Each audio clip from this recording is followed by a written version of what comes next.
Rapu biran kutin arra waan atis raafuu dandeenyeetu akka gartee waan faayidaan qabneetti waan nuti jireenyaaf qabnu tuqamaa jira rapu kutin rapu gara keeffatu rapu kutak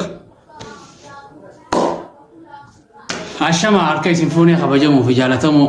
warra social media keenya qaqqaalii saahiban qaqqaalii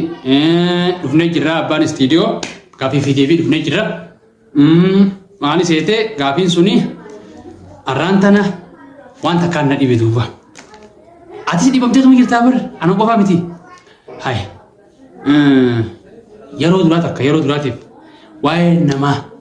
waa'ee jireenya namaa waa'ee namni adeemsi namaa nan dhibu turaan anganta kan dararamuuf xiqqishoollee na yaaddeessu ture garuu amma immoo namaatu waan silaa tuqamuu hin qabne tuqu jira adeeroo ati dhaabbadhu haa maaltu si darare farshoo teen xuyne yaabo wantoota akka qumaara heetiin xuyne nama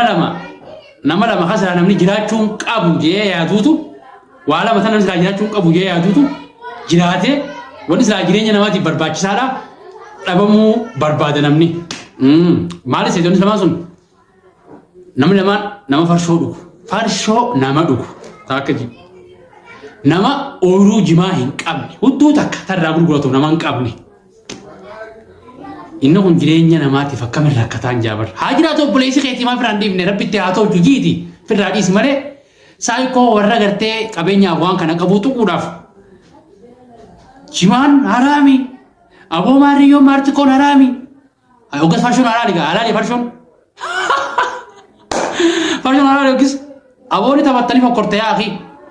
ati maali sheekan irra beeytamoo sheekan gurguddaa aalimman gurguddaa warra gartee urjii addunyaa tanaa urjii lafa tanaa gartee harargeen tunfaan keessattuu qabdu ati san irra beeytamoo deem kaa qeessi irraa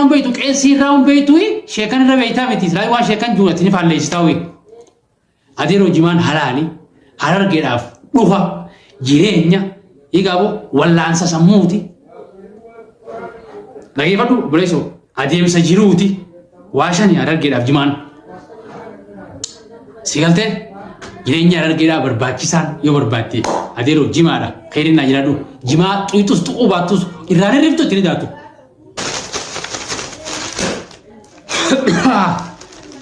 awo jimaan haraam yette jimaan mee as bahi kaa dhaabadhu bakkatti jimaan haraam hin ta'iniin sitti hima yaaboo jimaa jechuun caat siloone mee laali mee bardawaadha bar